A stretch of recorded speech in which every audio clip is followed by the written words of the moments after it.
Hey folks, this week's March to Mania segment is brought to you by the Shenanigans VIP Party, which is coming to Dallas to kick off WrestleMania weekend.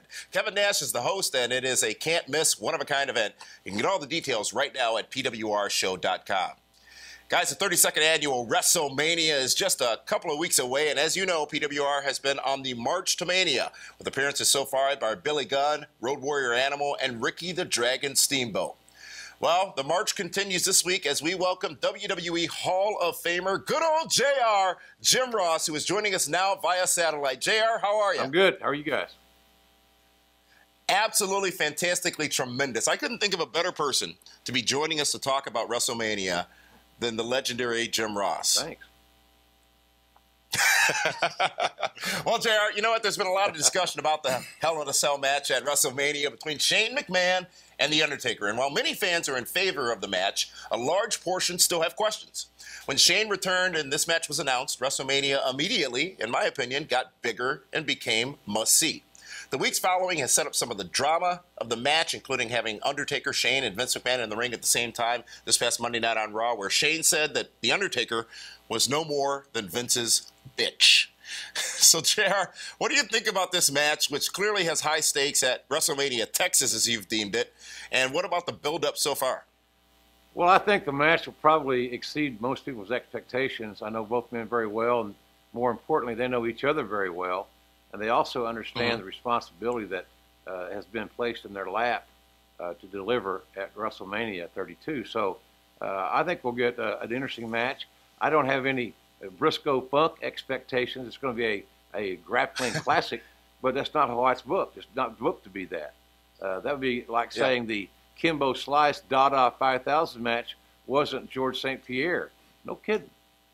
So I think that the Undertaker and Shane will have a match that people will enjoy, and it will be within their wheelhouse. So it should be interesting. It'll be some whistles and bells to make it even better. But I don't think it's going to be bad at all. I'm looking forward to it. You know, I think that there's so much story surrounding this matchup, and it seems like a lot of fans might be missing that story, at least the natural story within the McMahon family. But do you think that that story within the McMahon family, will it have the potential of overshadowing this matchup, or should it overshadow this matchup? Well, it shouldn't overshadow it. I think it's hopefully the garnish to the entree being the Hell in a Cell match. I don't think that the Shakespeare or the McMahon dysfunctional family and their billionaire dynasty, perhaps crumbling, is going to overshadow the actual match. When the interests happen and the match happens, that'll be what the focus should be on. At least that's what I would think.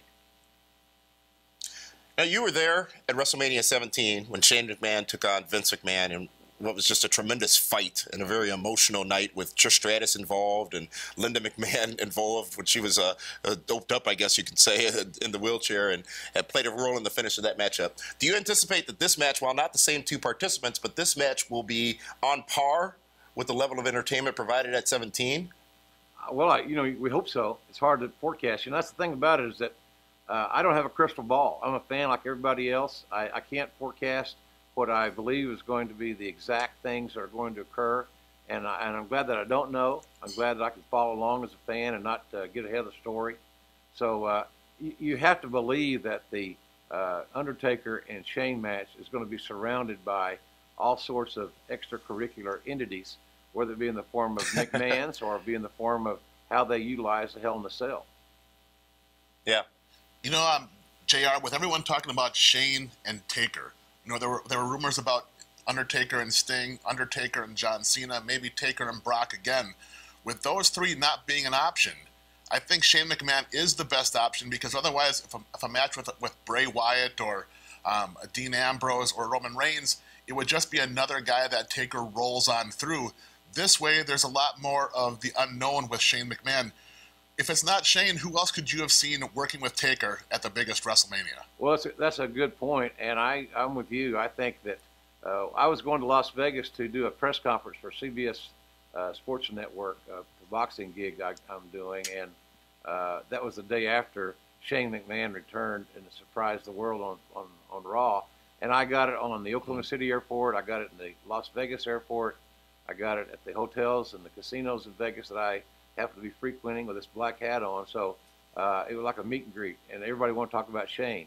They wasn't talking about WrestleMania specifically, just about Shane McMahon is back. So I think he's the guy. Yeah. I don't know who they have in the wings, but put it this way, there's nobody on the current roster that was ready to seamlessly move in and meet The Undertaker at WrestleMania. No one was ready.